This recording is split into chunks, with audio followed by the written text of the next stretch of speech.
Welcome to the Generation Elevation podcast, a conscious, connected platform for those who are ready to manifest their dream life. I'm your host, Elise Riley, a former PT, now motivational speaker, igniting empowerment and transformation all across the globe. Here at Generation Elevation, we are committed to bringing you the most inspiring guests who will share their stories, wisdom, and advice to help you progress closer to living a life of your own terms.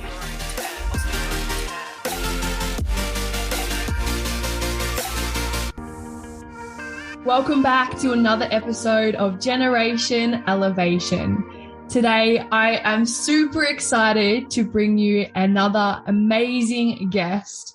I am so inspired by his story, and I know that you will be too. He competes on a national level in handcycling and has suffered 2 near-death experiences. He's aiming for gold at the Paralympics, and his aim is to ride up all the mountains around the world and tackle the toughest ones. So with that said, I'd like to introduce to you Lachie O'Brien. Hello, Lachie. Hi, Elise. How's it going? I am amazing. I'm so excited to have you here today. How are you? Thanks for having me. Yeah, very, very excited to be here.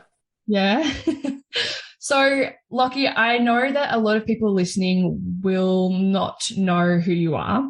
So, with that said, where are you from? Where did you grow up? Yep, so I'm originally from Melbourne, but it's more specifically sort of northeastern suburbs, like a little area sort of called Eltham, which I live there now. I've actually born near there and then moved back there. I've just always loved the sort of being close to the countryside, and especially now that I do a lot of hand cycling, riding out where I live now. It takes me like 5 minutes to get to the country where there's no cars, and it's just beautiful scenery, and I love it. Wow, amazing. And how old are you? Currently 29 years old, turning 30 in December, actually. Amazing. And what are you grateful for today? Today, what am I grateful for? It's just, I guess I woke up this morning and it was just looking outside. It was really, really beautiful, the rain, and then just I love the winter in Melbourne. A lot of people complain and say it's too hard, but yeah, it's just beautiful just seeing. I was up before the sun was rising and the sun came up, and then it was raining. It was just really, really nice. Oh, yeah, I definitely do not miss those days in Melbourne. That's why I'm on the Gold Coast.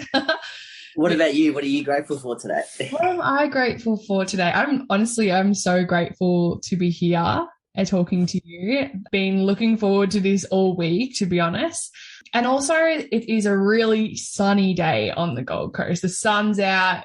I was sitting outside before and I'm pretty sure I got burnt. Like, that's so unusual. It's like winter here, and yeah, crazy. It's always sunny there, isn't it? I swear. And yeah, that's why I moved. But enough about me. I want to know about you. Your story is incredible. So I know I spoke about briefly that you had a few accidents and now you're hand cycling and wanting to tackle the toughest mountains around the world. But how does someone go from like the start of that story to where you are now? Like, what have been those moments that have created who you are today?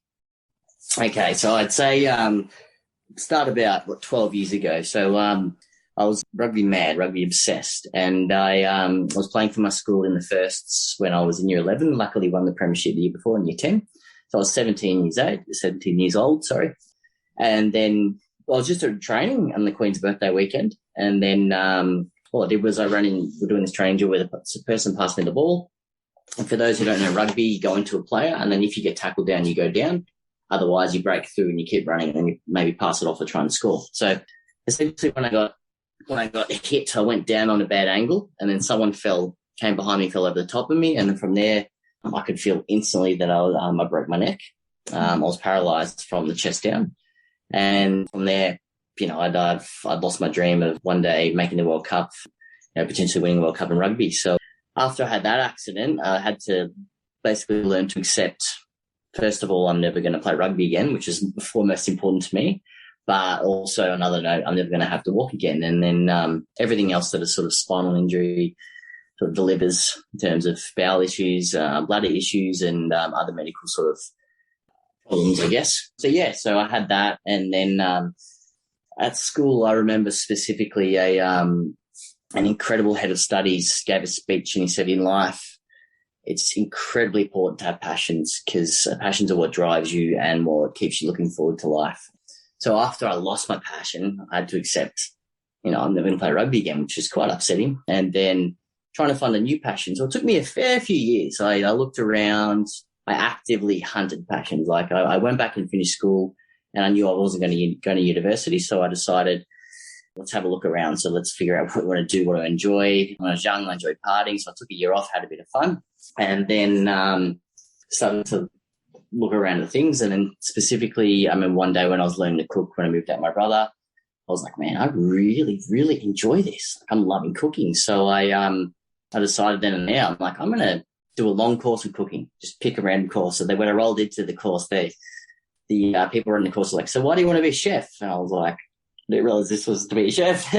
Anyway, I just said, I really do love cooking, and I really want to learn. So basically got obsessed with cooking. I absolutely loved it. And then I worked as a chef for a few years, and then just happened to transition jobs to being a youth worker when I applied to be a chef somewhere, and then realized that working as a chef in a wheelchair can be quite hard with a spinal injury, like with shoulder issues, accessibility in kitchens, and then it can be quite hard to try and deal with other chefs being like, nah, you can't work in here, and trying to change their attitude. So it was a good passion, but it wasn't my ultimate dream. It wasn't my want to make the World Cup in rugby sort of passion. So I figured, I'm like, I got to play some sport. Like, I'm working as a chef, I'm eating a lot of fat, so I put on a bit of weight, as you do. And then specifically, I got into wheelchair racing with a friend, and I was like, oh, this is pretty fun. I don't mind doing this. It's not my super passion. And then my friend who did a little bit did triathlons, and he's like, hey, let's get you in the water. Let's teach you to swim. And then at the beginning, I barely even do a lap, and I was like flopping around like I was a fish out of water, if you will. And then by the end of it with him, we're doing 2K sessions, 2K swims and stuff. So from doing that, and then he's like, now you can swim, now you can do the race chair. He's like, let's get you into a triathlon. So get a bike. So I ordered a hand cycle, got a carbon bike, hand cycle. So it's just like a lying down recumbent hand cycle where you pedal with your arms. And then the second I jumped into that, I was like, this is it. I found it. I've found what I love, my passion. And then I still signed up to do a triathlon, but the second I did that, I just got rid of everything else and just stuck with riding and racing. And then the second I started riding up hills, I was like, man, I love these hills. I kind of want them to get bigger though and longer, you know what I mean? The weirdest possible way, the sick way, I guess you'd say. And then a friend of mine mentioned the hand cycles. He was like, oh man, I wanted to the 7 Peaks. I'm like, what's that?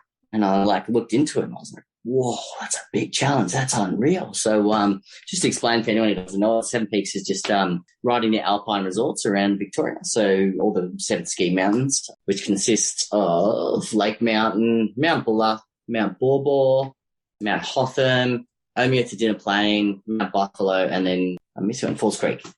So he told me about that, and he's like, he didn't end up doing it. He'd done Falls Creek a couple of times. He's like, I'm not too keen. And then I found out there's no recumbent hand cyclists that have done it before. And I was like, oh, sweet, I could be the first one. So spoke to my coach, started training for that. And then I did it the first time ever, which was very, very hard back then when I wasn't as fit in 2018 it was. And then, yeah, I did it and I thought that was it. And then I went over to South America and then I watched the Tour de France over there and I got this feeling in me. Like I was like, I got to do it again. I didn't even think I would. I'm like, I got to do it again. And I want to do it fast this time, better. And then I said, I want to do that each year till I get really strong, really fit, and then go over to Europe, ride all the hard mountains around Europe, and then whatever challenges I can face that are just ridiculously hard just because I enjoy them in a weird way. And then, yeah, so I when I got back from South America, I raised my standards of what I thought I could achieve. Sort of always had these limiting beliefs that have sort of been told from other competition, you know, like in certain ways, like, oh, I don't think you can get up that mountain, or you don't think you'll do that.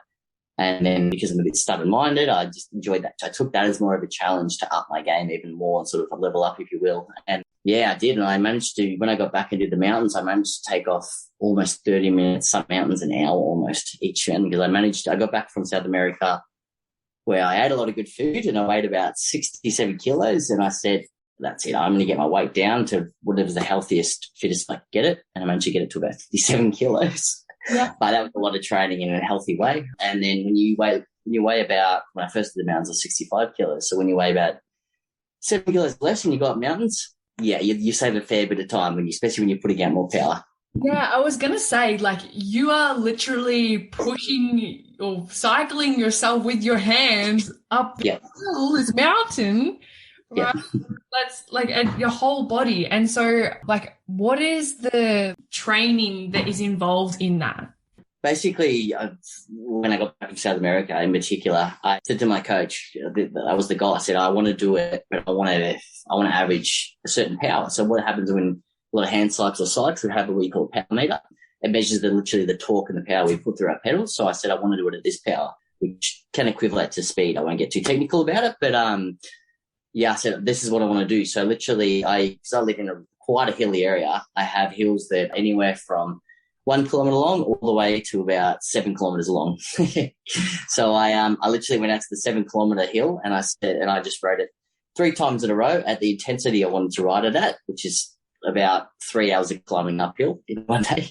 And I managed to set the pace I wanted to do up the mountains and then went out to the mountains and then basically hit those numbers. But that being said, it was a lot of time of doing interval trainings and sitting at that number for maybe on the indoor trainer for 20 minutes, have a break for 5 minutes, easy spinning, and then another 20 minutes or whatever it may be. It's broken up into many things. Predominantly riding lots of hills, I'd say. To conceptualize, like, how tall, what is the distance of the average that you have? Of the mountain? Yeah. The mountain? Yeah. Yeah, so they're all different. Not much people know gradients. I can try and explain the best I can. So you've got the closest one to us is Lake Mountain, and that's 20 k's long, and that's at about 4.5% gradient. So it's not, the beginning is steep, and then the rest of it's sort of at a mid-level steepness, so it's pretty good. And then you've got the hardest of all is Mount Bauble, which is 6 kilometres long. And if you can imagine the steepest hill you could possibly think of, maybe imagine it being a little bit steeper than that, and for 6 kilometres, it's absolute hell. Like, I'm thinking about, like, if I was to even walk or just run normally, like, that would be so difficult. So I'm like trying to conceptualize how you do this on your bike. Like, that's just absolutely amazing. And so, like, what has been like your biggest accomplishment so far? Probably more than one thing, I guess you'd say. I would say, I don't know, getting back and handling the 7 peaks, but performance related, probably that, when I rode out Mount Buffalo, because at the time, don't know if anyone, I don't want to take any reference away from you. I've read I read a bit of Anthony Robbins, and I was reading one of his books in particular and learned a few things about myself, and things just happened to align that I needed at the time. I was doing this challenge and really, really upped my game, really made me push myself. So I rode up Mount Buffalo, and I'll give you an example of how impatient and how stubborn I can be. It was raining that day. I was staying with people I know there, so I said to them, I'm going to ride this up this next day. And they said, it's going to be raining. I said, I don't care. I'm going to get up there, and I'm feeling good, and I'm going to smash it, right? So I went to Mount Buffalo, and a bit of backstory is that when I did nationals earlier that year, I rode up a hill at a really good intensity. There's a full lap circuit of a 3K hill. And I said to myself, that speed I ride up that hill, I'm going to ride up the mountain now. I swear. No matter what, I'm going to do that. So I basically, when I hit Mount Buffalo, I started pedaling up it, and I was just exactly that pace. Like, I hadn't done any of the mountains like that, but that in particular, I just upped my game. I just wanted it so bad. And then absolutely just hammered up it. And then at the top, I saw a few people, waved a bit, went to go down. It was too cold. And then met these randoms, and they drove me down. And then got in my car, went up and picked up my hand cycle. Wow. So look, either potentially that is my biggest achievement, or I don't know if I'm going to go too deep into the story yet, but basically it was September 2020. I was at my fittest I've ever been, the strongest. Just before that, I'd during lockdown, a lot of my competition sort of unmotivated, so that just made me up my game and get even more motivated to try and catch them. And I did, and I really started making leaps and bounds. I was actually really getting somewhere, pushing myself hard. And then I had one day, basically after having a bit of fun with my neighbour, The next day I was a bit hungover, and I think I had a UTI as well in particular. Like I just wasn't feeling well that day. Yeah. And then out of trying to get into the shower, trying to get from the shower to my wheelchair, I slipped during the transfer, and then so I couldn't get back in my chair. So I moved my chair to my bedroom, and then I tried to get back in my chair, and I just couldn't get back in there. Starting to get frustrated, getting hot, because because of my spinal injury level, I'm T2 paraplegic. I can't sweat to regulate my temperature. So I crawled in front of the fan. Never thought to carry my phone. Never thought something could go wrong. Crawled from the fan on my front of my right arm, where I was on my arm for way too long. I was fatigued. I started to become out of it. And because I was on my arm for so long, what happens is if you on one of your four limbs too long, too much pressure, you can develop what you call compartment syndrome. So I got compartment syndrome in my right arm, and basically my body, what happens is with compartment syndrome is you've got so many toxins in your arm that there's so much going on that your body's trying to fight it. So your whole body's shutting down just in attempt to fight what's going on in your arm. So I was like out of it. So I started to crawl back to my chair, just in and out of consciousness. It was on Father's Day, by the way. I heard a knock on the door of my dad because he had a feeling something was wrong. He was trying to call me. Knocked down the door, ran in, saw me on the ground, picked me up. I remember talking to him roughly, talking in gibberish. And then the ambulance came, wheeled me outside, and I blacked out. Woke up 2 weeks later after an induced coma in ICU, I woke up with a speaking valve in. So that means you can't speak normally. You have to. I'll explain that in a moment. But basically, that completely lost all of my strength. Everything, could barely move. I was so weak. And turns out when I came to, I found out I almost died 3 times in that process. Through this accident, I had complete muscle atrophy. I had dialysis of kidneys, so my kidneys shut down. So I had to have them hooked a machine to get them working. I had to get, after that, coming out from consciousness, I kept throwing up, so they had to put a track in me so I couldn't talk for 84 days. For someone who likes to talk, that's pretty hard. So I couldn't talk, eat or drink for 80 days, and I had to learn to speak again. Could barely even move my arm.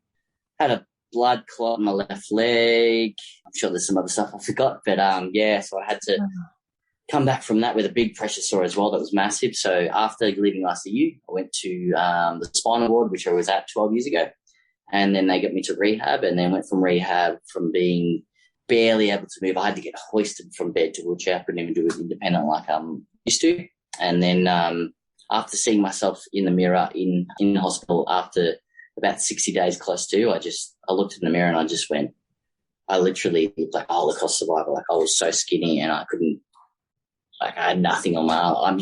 From being a guy that was really strong before, not having that, I just lost everything. And I said to myself, what I'm going to do is when I get out of rehab 60 days after, I'm going to get as fit as I possibly can. I'm going to push myself harder than I've ever had in my life. I'm going to raise money for a charity, which I ended up raising money for the rehab that I was at, to try and fix up a lot of the stuff that's going on there, because it's just for patients' experiences. The equipment's not as nice, so I got new equipment and everything. But long story short, 60 days after there, we raised $6,500.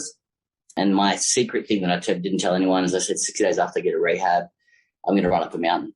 And I did that in 58 days out, actually. I managed to get up the first mountain I ever did. I beat my first time up it as well. And yeah, it's a big journey.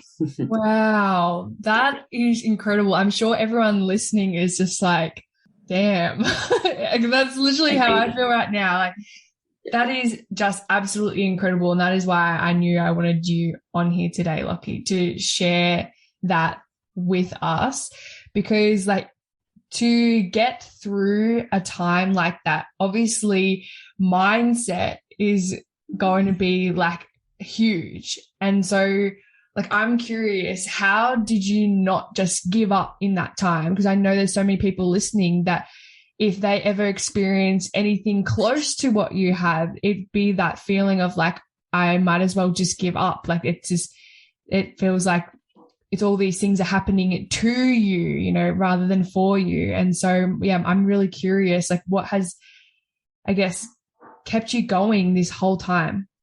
Yep. It was what I wanted, really, is what the thing that I wanted the most was what drove me. That was to go back and start smashing mountains at my intensity again and go back to my dream of getting getting gold at the Paralympics. Honestly, when I was lying in a hospital bed and listening to music that I listened to when I'm running up certain mountains or get me motivated, I'd sit there and I'd tears wanting it, like not crying and, oh, this sucks. There was a few times where I was like, this is so bloody hard. Like, I can barely even move. Like, I'm looking at water on the bench and I can't even drink water. And I was so thirsty. Things like that would just kill you. But the thing that held me rock solid the whole time is all I wanted to do was get back to my goals and back to riding up mountains, living my best life doing that, and just absolutely challenging myself on the bike. And honestly, that was the first day I got out of rehab.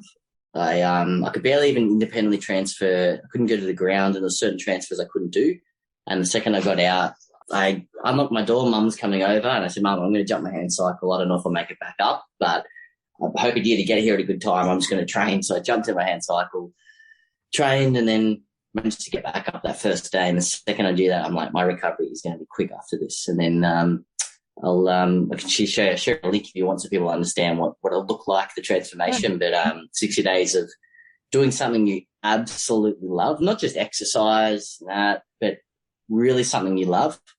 It's the most powerful thing. And I know that people that listen to me have heard me speak about energy and manifestation and vibration and all that kinds of stuff. And I truly believe that when you are doing things that you love, you're obviously in a higher vibrational frequency, expressing the emotions of like love, gratitude, joy. So you're going to then attract those things into your life versus like doing something that you hate and that you are feeling like frustrated, triggered, angry. You're going to attract more of those things to you.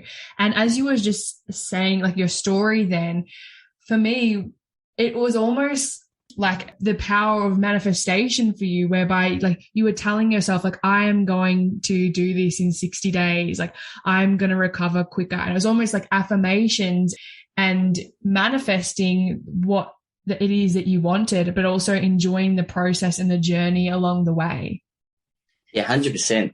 I actually wasn't surprised that I'd made up the mountain, like that I got the mountain, because I'd already pictured me doing it. I'd already done the training enough. And when I did it, I was happy I did it, don't get me wrong, but I just knew I was going to do it. I had no doubt. I wasn't even shredded out. I said, I'll pop my shoulders out of my socket before I don't make it. So that, and it was interesting to say about energy and flows, and because I remember when I was in ICU and I was so weak that any movement almost made me want to pass out. But I knew that I've always, through a lot of stuff I read in particular, by producing energy creates more energy. What I mean by that is, the first time, for example, like I literally could barely lift my right arm. Like because of the compartment syndrome, I had about 6 surgeries. Oh yeah, all up I had about 12 surgeries as well.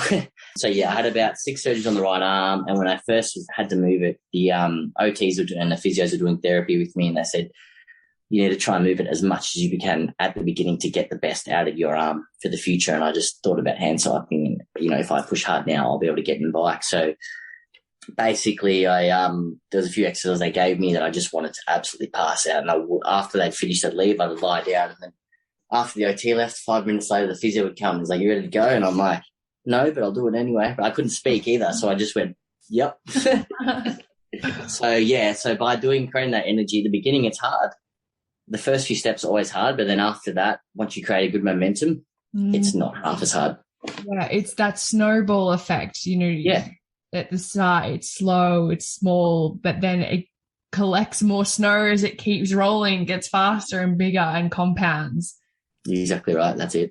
Yeah, that is incredible. And it's very much similar to what Joe Dispenza says on manifestation, whereby you were seeing the end result and then you were also feeling it. Like you said, with tears in your eyes, you knew that was going to happen. So it's like that, seeing it, feeling it, and believing it.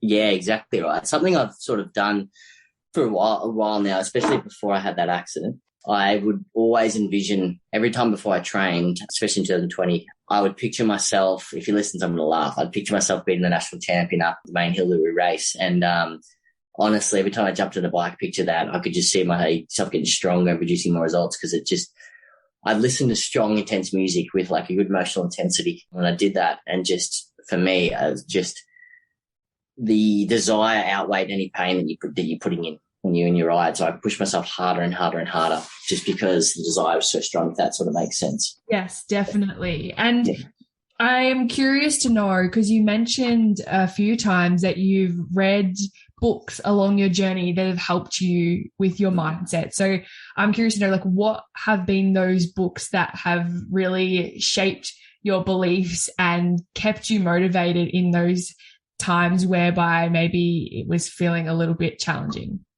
Yeah, look, the number one book for me in particular is called Awaken the Giant Within by Tony Robbins. It's what was made in the 90s, I think it was, but a lot of stuff's changed now, but it's still as good as it was back then, I think, personally. For me, when I was in hospital, all of that, yes, a lot of it was me, or was me in particular, but a lot of that stuff I learned, I used that when I was in hospital. I could talk about a lot of it, but it would be here all day. But yeah, just I had no limiting beliefs setting me back within that. I'd sort of figured out what a lot of them were before, and I really worked towards changing them more into positive, sort of stronger beliefs, and almost turning them into convictions about what I want to achieve. And that in particular, and combined with what I listened to when I was in rehab, Atomic Habits. Yep. I don't know if anyone's heard of that. So that's, to me, those two books combined are very, very powerful. So I'll give examples. So when I got it, after I read Atomic Habits, I'd make sure that everything I did was in the morning. Like my morning routine, which has been like for like 4 years almost, is wake up in the morning, jump up, do a meditation for about 10 minutes. I'll use 10% Happy the app just because I like it. And then I'll, in my book, I've got like a morning gratitude, which is like, what are you grateful for? What are you happy for? What do you enjoy? What are you committed to? And like, for example, I do that and like I'd get so G'd up, I'd bang the table, only when I live by myself. And yeah, do that. And then get up and do like my physio exercises before I jump in the bike and train. And by the time I got out the door training, I was ready. You know what I mean? Mentally, I just was in the zone. I'd always have a coffee or two as well during that process, the habit stacking as he talks about in Atomic Habits.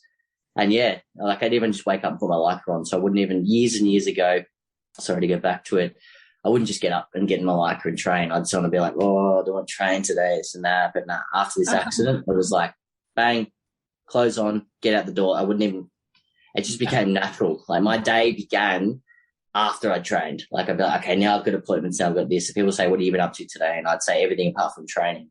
And they said, you train today? And I'm going, oh, yeah. Like, you know what I mean? Like, it becomes such a natural habit, you don't even think about it. Mm-hmm. Yeah.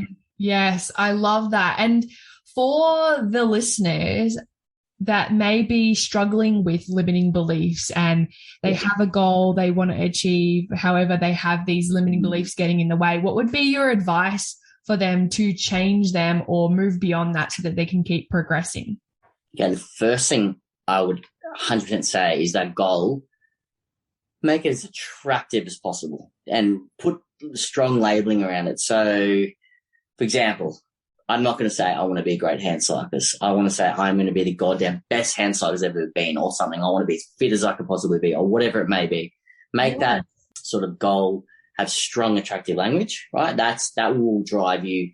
That will be a strong driving force. And then you'll run into limiting beliefs. People will tell you all this information. They're helping you by saying, oh, maybe you shouldn't push yourself so hard. Maybe their intentions are good, they think, but they're creating doubt within you. They don't realize that it's up to you if you want to do that. So in terms of limiting beliefs, so many different techniques, as I'm sure you know more than anyone, but you've got to question them and really, how is this going to impact me badly if I keep believing this? How am I, you need to make it as negative as possible at how bad it can be. And you're like, so what I mean by that is, how much pain will that create me if I do not remove this belief right now?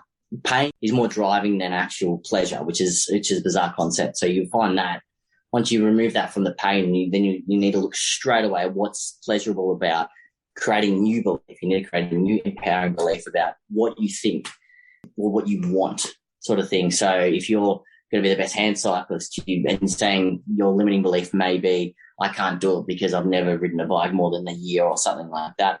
And then you say, well, that will cause me so much pain, I won't be able to get anywhere I want to get. And then immediately you need to set a strong belief to be like, if I do this, I will achieve this. It'll get me there. All I need to do is just train my ass off, blah, blah, blah, blah. And then you start creating more powerful thoughts behind that sort of thing, if you will.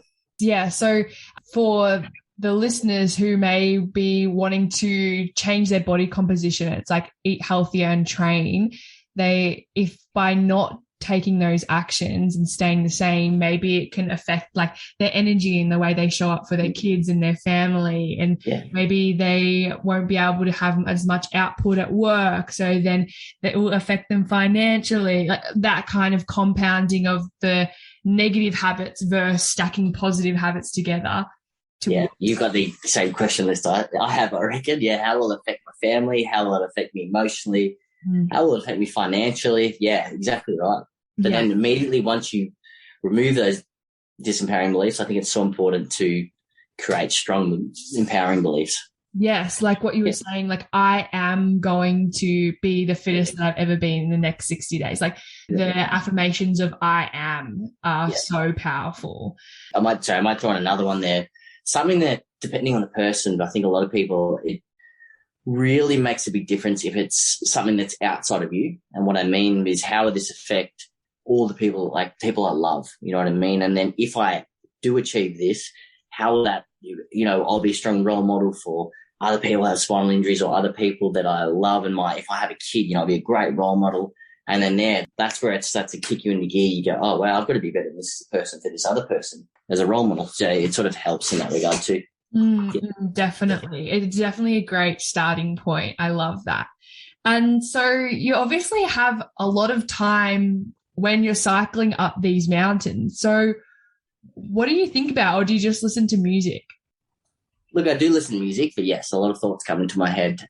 Usually spend most of my time when I'm running up the mountain staring at one particular number, which is, it can drive you mad. So I'm a big daydreamer too. So I'll use that in the positive sense. I'll probably focus the top of the mountain, focus how good it will feel, just all the positive sort of benefits of if I achieve my dream sort of effort, if you will. That being said, I did complete the 7 peaks after getting out of hospital recently, and I was behind my best times by about 10 to 15 minutes each time. So that was like a big slap in the face every time. But that being said, success won't happen without failure. You know what I mean? So I had to fail this time around. I wouldn't say it was a failure, but I wouldn't say it personally. But a lot of people wouldn't say it was a failure, but for me, it was a stepping stone to achieving what I want. But going back to your question, in particular, the hardest point is when the fatigue kicks in the mountain. So that could be something like Mount Hotham. That kicked in when I was at about the 15K mark, and it's 30 Ks long. So I had like 15 more Ks uphill to go. So for me, it's just, I'll do anything. I'll say anything I can to try and get there. I say just keep spinning, not just keep spinning my arms, but keep spinning at this intensity. Like if I just do this, I can get as close as I can. I can minimize that time gap and get as much benefits from training. I just got to keep hanging on the desire and the want to beat that best time. Might not be now, but moving forward, it will get me there. So just trying to find any positive and any reward you can get out of it. Like there's times where, yeah, of course, I did Force Creek in this film in particular. I had mechanicals. My gear got stuck in a certain gear. I could have turned around and gone down, but I wanted it so bad. I overheated as well, and I was just too hot. But I said to myself, there was times where I just stopped and I wanted to turn around and go down the mountain. Like I wanted to give up. But I just can't. I just don't like the person I'd be if I gave up, even just once. So I just kept spinning my arms and said, I'll just go ride 1 more K. And then after 1 more K, I said, no, just another 200 meters. And then I'd just try and, take it one step at a time and break it down. Yeah. To make it more digestible. Yeah. And I feel like a lot of people can apply that whole thing into their lives, whereby they may have a goal and it might be overwhelming, or you might be going through like that challenging time where you might feel fatigued, it might feel like nothing's going your way, and then potentially like breaking it up into little goals to get you there. Yeah, exactly right. Like there's a particular thing I'm working on at the moment. It's called I think it's Rapid Planning Method. It's called RPM, and it's through Tony Robbins. So you get your big goals, and then you list your reasons why you want them. You really break it down into incremental steps, and by the want is the biggest key. The most important part, I believe. But breaking down the steps is imperative. So I want to be the fittest I've ever been and feel amazing. And then what do I need to do to get there? And then I need to, sign up to a gym where maybe like you go, oh, I don't like going to a gym though. I don't particularly feel comfortable around people. So it's like, we'll go to do PT sessions, get into a good, get yourself in a good sort of state or mindset, if you will, like do something you love, listen to good music. And then when you're in a good mindset, bang, and book it straight away. Because that's when you feel good, that's when you can sort of take the first step. So do that, just start doing incremental steps. When you feel good, that's when you can do all these exercises. Write down all of the things, that will help you get there, if that sort of makes sense. No, that makes so much sense. I love it. And I also am really curious to know, like, what do you do outside of all this training and hand cycling?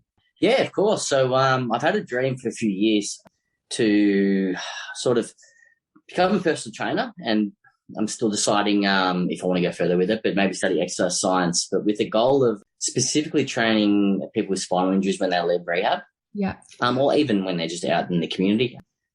Because especially recently, I've sort of noticed going through there again, the system sort of changed where people, because of the NDIS, which is great, and the hospital pressure system, pressure being not enough beds in the hospital and in the rehab, that people are leaving rehab when they're not as independent as they could be. And then they get in the community. So just so everyone knows, when I say community, that's outside of rehab, just day-to-day life. And they get in the community and they have these sort of services around, but then they don't necessarily chase after things they may want to do, and they kind of go into a bit of a stagnant lifestyle that might not be something that they want. So what I particularly want to do is, when people get out, I want to sort of create an interim, if you will, training people with spinal injuries when they get out, and training their shoulders in a strong, sustainable manner, not just a quick, efficient way and they get them shoulder injuries, but strong, sustainable manner so that they can do what they want to do. They can independently transfer, live on their own if they will, if they want to. And especially from a mental health point of view, if they, say, for example, a friend wants to catch up with them but they're a couple of k's away and they're in the city or something, they go, oh, it'll be too exhausting getting there, and then they won't leave the house, and then so strengthen their shoulders so they can push around and go that and be independent and get out there.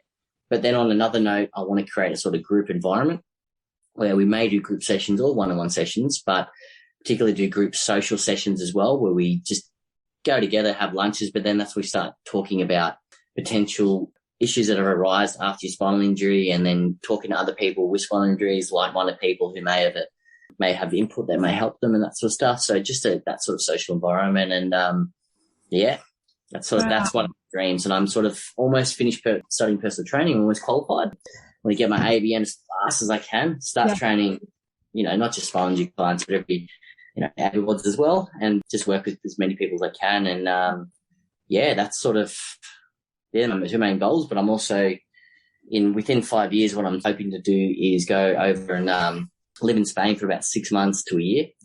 Go stay over there, ride all the mountains around Europe, grab a car, just drive out to them, ride up and down them, and then just ever I can, and then start setting bigger challenges from there, I guess. Wow, that's amazing. I'm so excited for you. I feel like there's so many people that need you. Like, I'm sure that the listeners right now are probably like, wow, like I need some more of Lachie in my life. Like this energy, this mindset, like I think you have already helped so many people, and I'm really excited to see you continue to do that. And so, Lachie, I really want to be mindful of your time. So I have one last question for you. Are you ready? Yeah. Okay, cool. So I want you to answer with the first thing that comes to your mind, and it could be just like listening into your intuition or just like an inner knowing or whatever it may be to you. But if you could give the listeners one piece of advice that they really need to hear right now, what would that be? Chase your dreams. Chase after what you want. Don't push it aside. Really make it desirable and do everything in your power to get it. And you'll be happy from doing that, or you'll at least take a step towards the happiness you want. Amazing. And also for everyone listening as well, I have major renovations happening at my house. So if you've heard some construction and all that kind of stuff, okay, well, I was like, oh no, they're like banging hammers and all the kinds of stuff outside. So hopefully you can't hear it. We'll try and touch it up in the audio, but lots of love. Thank you so much, Lachie, for jumping on today. I really appreciate you and the energy that you've brought to my show. And I'll pop all of like the information where people can find you in the show notes. So if they want to follow along your journey, they can and send you a message. But otherwise, thanks again for listening, guys, and I'll catch you in the next episode.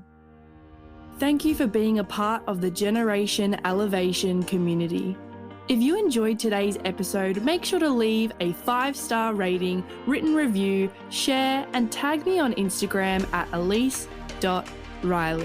Until next time, keep loving, keep learning, and keep rising.